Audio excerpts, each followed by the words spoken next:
Hello, so I'm going to do a review of Insecure season 4, episode 10. This episode was really, really good. It was mind blowing. There's a lot of breakdowns in this episode, and there was a lot of new beginnings. So let's go ahead and unpack everything.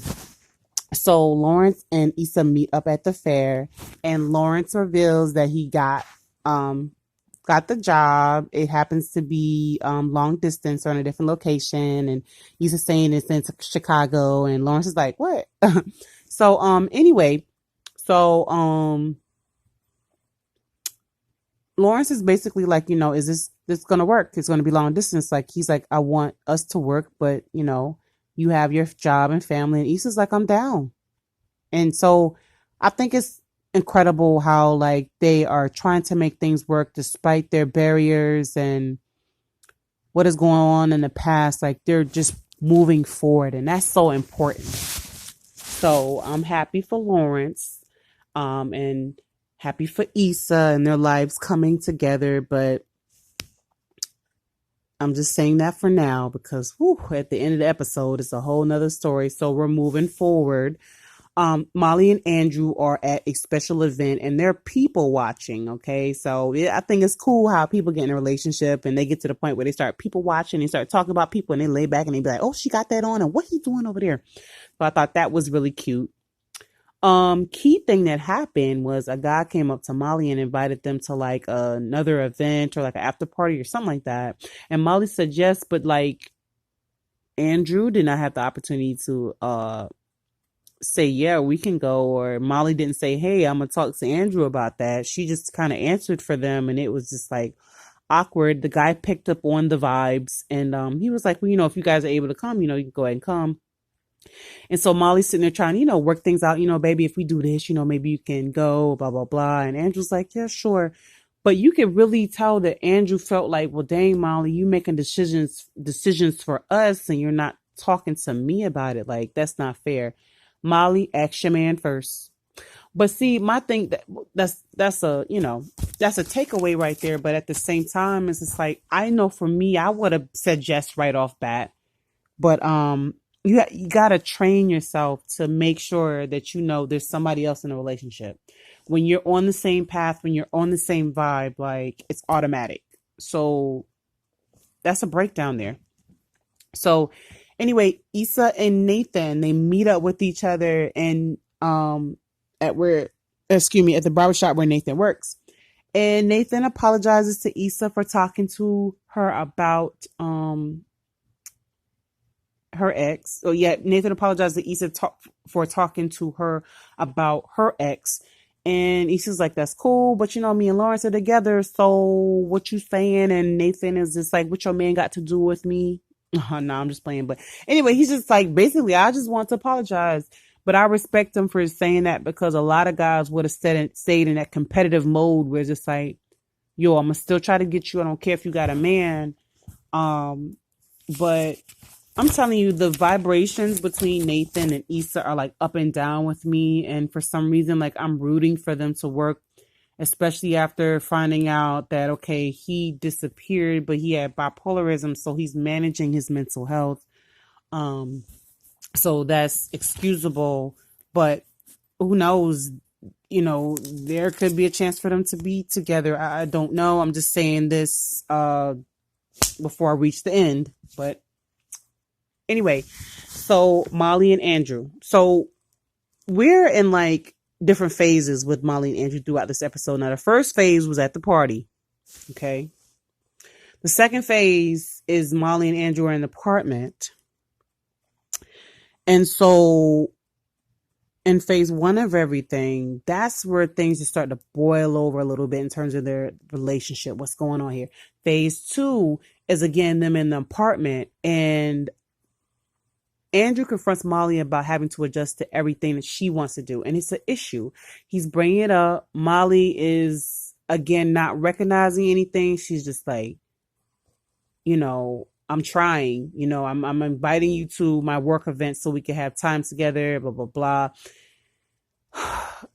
The argument starts to heat up. Okay. But regardless of the fact, it is important in a relationship to make sure you're balancing out compromising with each other. You know, Andrew compromises her for her work and what she stands for, etc. And what is Molly doing? Is she making sure that Andrew gets what he wants? Because it seems like it's Molly, Molly, Molly, not Andrew, Molly, Andrew, Molly. So again, there's no balance there. Kelly is blowing up Molly's phone. And so Molly's just like, what? What's going on? And so there seems to be an emergency. So what's happening now is Tiffany's missing. Derek's in distress. Issa and Molly are in the same room, and they just seem like they're tolerating each other at this point. Like seeing them two next to each other is just it just makes me so uneasy.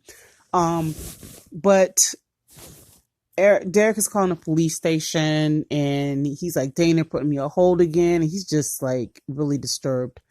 Let's talk about Derek and Tiffany for a minute. Tiffany is missing, and at this point in the episode, we don't know where she is, don't know what's going on. Derek has been really doing a good job of taking care of Tiffany and the baby, more so the baby, throughout this whole season. I noticed that Tiffany had been doing a lot of drinking and a lot of saying, oh, Derek is going to take care of it. And I'm like, is she experiencing postpartum? But we're going to get to that later on in the episode. So anyway, so everybody teams up. Kelly, Molly, Issa, and Derek, they're like, yo, we're going to go find Tiffany. Okay. And so, they go to the bar she was at, and then they realize she took an Uber. And then Issa had an epiphany about her going to another restaurant. They went to that restaurant. They asked the hostess about if they've seen her, if they possibly seen her. He's like, I don't even care about this job. Everybody's like, okay. They look at the cameras. They see that she got on the bus. So they got on the bus. They're trying to figure everything out. Derek is having epiphanies, and he's talking about how much he's tried to make everything work and done so much. And Issa's like, don't feel bad about it. We're all trying to figure everything out, which is true. I feel like, every day we're trying to live life and manage life and, make things work. And I understand, Molly. So it's almost like, Derek, don't be so hard on yourself. You're trying your best. So Kelly's on the phone. She's doing the work, trying to find Tiffany. And here comes this person harassing her. He's talking about his inner black woman. And then she's talking about her outer black woman and how her outer black woman will beat his you-know-what. But him harassing her is a key factor in what's about to happen in a few. So Kelly finally gets a breakthrough. Tiffany's at the Sheraton. So they're like, okay, word. So then they try to get off the bus. They try to get the bus to stop. The bus driver's like, okay, you're crossing the line. And this is figuratively and actually. So I'm just like, oh my God. So he's like being a butthole. He's like, I'm only stopping at designated stops. They're like, yo, we need to stop this bus because we need to get to our friend. So Kelly's looking at that button. The bus driver's looking at the red button to stop the bus. So he was like, don't get no bright ideas. She got a bright idea and she hit that button. So the bus driver calls for the police. So here you have Molly, Kelly, Derek, and Issa standing outside. You got the police, and then you have the guy that was harassing Kelly, another woman, and the bus driver. They're like, they've been causing so much commotion and blah blah blah. And then Kelly and her group is like, no, we're just trying to find our friend. So then Molly steps in as a lawyer, and she's just like, why are you talking to them and not us? The police officers were like, yeah, so everybody go home. So that ended that. So that was priceless. Kelly flicked all of them off and kept it moving. That was hilarious. So they get to the Sheraton. They're headed to room 505. Derek is bracing himself. Just a little bit heart-wrenching right there. He doesn't know what to expect. He knocks on the door. Tiffany opens it, and all she could say is, I didn't know what else to do. And that just kind of confirmed in my mind. I'm like, okay, that's postpartum right there. She's just looking depressed and distraught. And I'm like, dang, I hope she gets the help she needs. But I just commend every man for just standing up and taking care of women that have given birth, whether it's their first, second, third time. I mean, your body is going through so much. and you're dealing with so much. And when you have somebody by your side, it makes the process a bit easier. But Tiffany seems to fall off the deep end. So that's good that they found her. So moving on to Andrew and Molly. So we're in phase 3 of the status of their relationship. Like, what's going on? So Andrew and Molly are just talking. Molly apologizes for having to run out the night before. And Andrew seems like he's just really done with the relationship, you know? He's just like expressing how he feels about how everything's been going on lately. And Molly's just like, we can get therapy. We can work this out. I can, try to fix things. And, I'm sorry about not going to see your brother. And he basically, for lack of better words, was like, it's not your brother. It's bigger than that. And I've said before that family is, blood is thicker than water. Family over everything. But when you push your family aside to try to take up for your partner, that causes a bit of a divide, but that shows your partner that I'm down for you. But at the same time, it's just like Andrew was just like, yo, it's more than that. And he's like, I feel like we may not be a good match. And Molly's like, again, I think that's when she started talking about the whole therapy thing and trying to work things out. But he's like, what are you fighting for?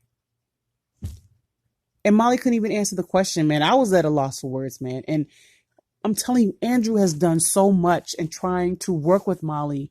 And I've said before, maybe it's Issa, maybe it's Molly, maybe it's Issa. And I'm like, no, it's Molly. Molly, you have got to do the work. And I cannot repeat that or stress that anymore.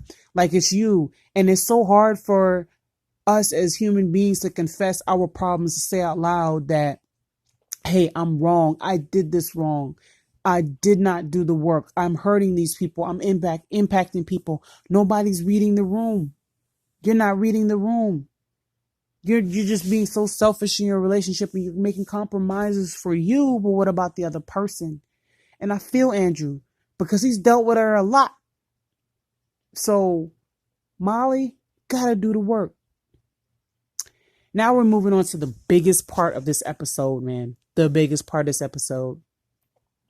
So Lawrence and Issa meet up, and Issa's, doing her thing in the kitchen, and Lawrence came towards her looking real crazy. And I had to brace myself because I was like, dang, I know he's not about to tell Issa that Condola is pregnant. And guess what comes out of his mouth? Condola is pregnant. So there are 2 scenes that are going back and forth. It's Issa and Lawrence, and Condola and Lawrence. And Condola's like, she confesses or says that she's pregnant.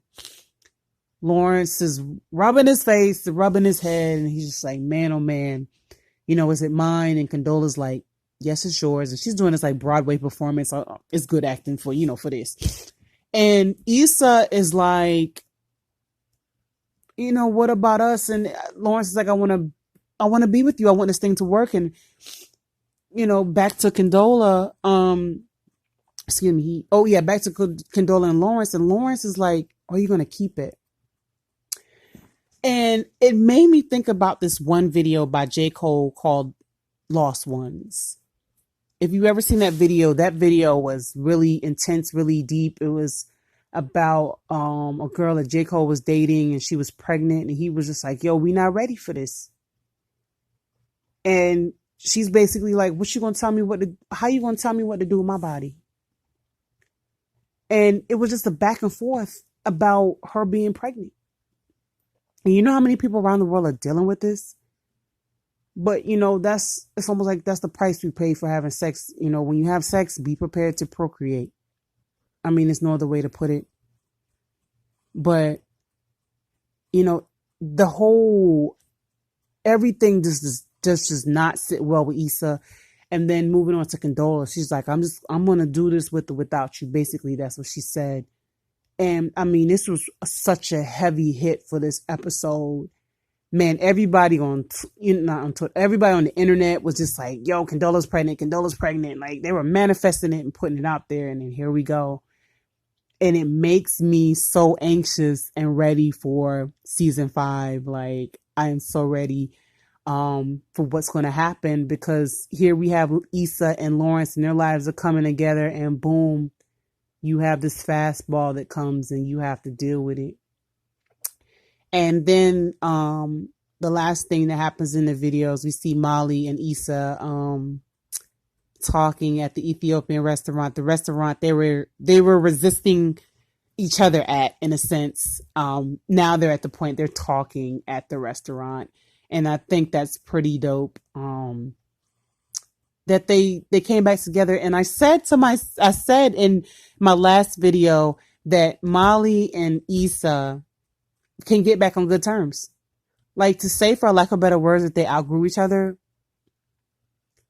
something had to be revisited between them. Something had to be revisited, because they know they needed each other. Friendships are not always going to be a straight and narrow path. They're not always going to be a straight shot. Everything's fine. Something's going to break down. You're going to have to reevaluate some things. But I'm glad to see them reconciling and naturally talking, because any other time was just very weird. And so uncomfortable. But let's just to recap everything. Lawrence and no, let's do Molly and Andrew. Molly and Andrew. Andrew has compromised so much for Molly, and Molly has to do the work in order for that relationship to work. But I don't think that relationship is going to work, because Andrew has really went above and beyond trying to manage with her. And I get it. Some people just don't have enough in them to do it, especially when they're not on marriage status. But I don't see them working out in the future, because we were left a little bit open-ended here. But we'll see how things pan out in season 5. Issa and Lawrence. I don't see Issa working with Lawrence on this. I could be wrong. I could be totally wrong in the way I'm shooting this in the dark and hoping that I hit. I don't think she's going to accept it, but I mean, maybe season 5 can open our eyes up to a situation where she's still dealing with Lawrence while Condola is pregnant. Who knows?